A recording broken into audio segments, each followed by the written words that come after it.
स्वागत है दोस्तों बोलती पुस्तक सीरीज में आप सभी श्रोताओं का। आज हमारी पुस्तक का नाम है भारतीय काव्यशास्त्र और उसके सिद्धांत। इसके लेखक हैं डॉक्टर वी रामकोटी। चलिए पुस्तक का रसापन लेते हैं।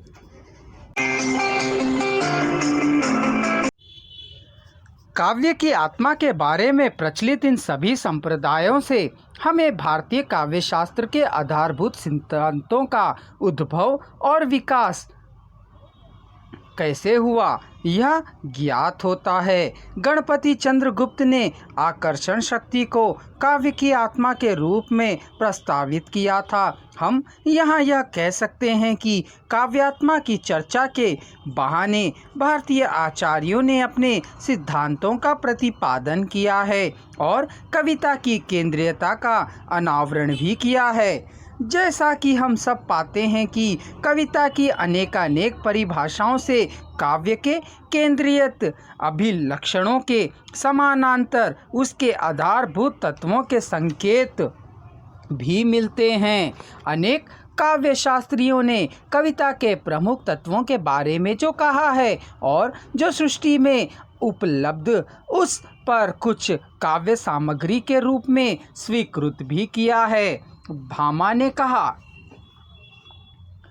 न स शब्दो न तद्वाच्यम न तच्छल्पम नासा क्रिया जायते यन काव्यानंगम अहो भारो महान कवे। संसार में कोई भी ऐसा शब्द अर्थ शिल्प या क्रिया शेष नहीं जो कविता का अंग बनकर काव्य और कवि दोनों का उपयुक्त ना करे। इतिहास गवाह है कि कवि को अपार काव्य संसार का निर्माता माना जाता है, लेकिन अपने पास उपलब्ध सभी विचारों, अनुभूतियों, कल्पनाओं और संवेदनाओं को मूर्त करने के लिए जिन तत्वों पर रचनाकार आश्रित होता है उन्हीं तत्वों को काव्य तत्व के रूप में व्याख्या दी गई है। विभिन्न काव्य शास्त्रियों ने अपनी अपनी अभिरुचियों और प्राथमिकताओं के अनुसार यहाँ भी काव्य के भिन्न भिन्न तत्वों को महत्व दिया है, लेकिन अंततः हम काव्य के उन चार केंद्रीय तत्व को भी स्वीकारते हैं जो सर्वजन्म में स्वीकृत है। और ऐसा भी कहा जाता है कि काव्य की प्रस्तुति और संरचना में इन तत्वों का समानांतर एवं समानुपातिक प्रत्यय भी रहता है। बुद्धि तत्व। कविता के अपने उद्भव काल से ही विचार की उपस्थिति रही है। शायद इसी कारण से काव्य में बुद्धि तत्व की अनिवार्यता स्वीकारी गई।